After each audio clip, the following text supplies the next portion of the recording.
ವಿಶ್ವದಲ್ಲಿ ಅತ್ಯುತ್ತಮ ಸಹಕಾರ ಚಳುವಳಿಯನ್ನು ಭಾರತ ಹೊಂದಿದೆ. ಪ್ರತಿ ವರ್ಷ ನವೆಂಬರ್ 14ರಿಂದ 20ರವರೆಗೂ ರಾಷ್ಟ್ರಾದ್ಯಂತ ಅಖಿಲ ಭಾರತ ಸಹಕಾರ ಸಪ್ತಾಹ ನಡೆಯುತ್ತದೆ. ಪಂಡಿತ್ ನೆಹರೂರವರ ಜನ್ಮದಿನವಾದ ನವೆಂಬರ್ 14ರಂದು ಸಪ್ತಾಹದ ಉದ್ಘಾಟನೆ ನಡೆಯುತ್ತದೆ ಎಂದು ಚಿಕ್ಕಬಳ್ಳಾಪುರ ಜಿಲ್ಲಾ ಸಹಕಾರ ಒಕ್ಕೂಟದ ಅಧ್ಯಕ್ಷ ಎಚ್.ವಿ. ನಾಗರಾಜು ಹೇಳಿದರು.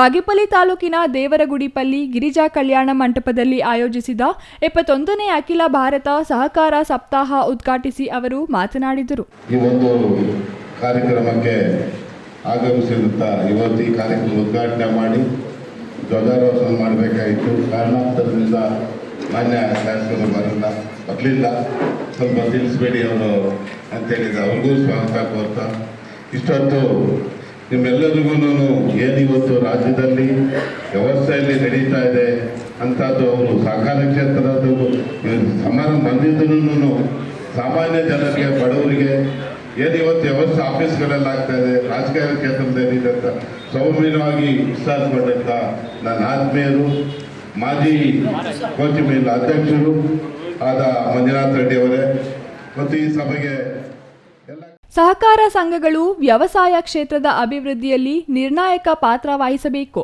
ಸರ್ಕಾರಗಳು ನೂರಾರು ರೈತಪರ ಯೋಜನೆಗಳನ್ನು ಜಾರಿಗೆ ತಂದರೂ ಸರ್ವತೋಮುಖ ಅಭಿವೃದ್ಧಿ ಸಾಧ್ಯವಾಗಿಲ್ಲ. ರೈತರ ಅಭಿವೃದ್ಧಿಗೆ ಪಕ್ಷಾತೀತವಾಗಿ ಕಾರ್ಯನಿರ್ವಹಿಸಬೇಕಿದೆ. ವ್ಯವಸಾಯ ಬಿಟ್ಟು ನಗರಗಳಿಗೆ ವಲಸೆ ಹೆಚ್ಚಾಗುತ್ತಿದೆ. ರೈತರ ಸಮಸ್ಯೆಗಳನ್ನು ಪರಿಹರಿಸಲು ಸಹಕಾರ ಸಂಘಗಳು ಶ್ರಮಿಸಬೇಕು. ಆಹಾರ ಮತ್ತು ಆರ್ಥಿಕ ಸ್ವಾವಲಂಬನೆ ಸಹಕಾರ ಕ್ಷೇತ್ರದಿಂದ ಮಾತ್ರ ಸಾಧ್ಯ ಎಂದರು. ಕೊಚಿಮುಲ್ ಮಾಜಿ ಅಧ್ಯಕ್ಷ ವಿ. ಮಂಜುನಾಥ್ ರೆಡ್ಡಿ ಮಾತನಾಡಿ, ಪ್ರಾಥಮಿಕ ಕೃಷಿ ಪತ್ತಿನ ಸಹಕಾರ ಸಂಘಗಳು ಅಭಿವೃದ್ಧಿಯಾದರೆ ರೈತರ ಅಭಿವೃದ್ಧಿ ಸಾಧ್ಯ. ಸಂಘಗಳಲ್ಲಿ ರಾಜಕೀಯ ಬೆರೆಸುವ ಬದಲು ರಾಜಕೀಯ ಮುಕ್ತವಾಗಿ ಸಹಕಾರ ಸಂಘಗಳ ಏಳಿಗೆಗೆ ಎಲ್ಲರೂ ಕೈಜೋಡಿಸಬೇಕು ಎಂದರು.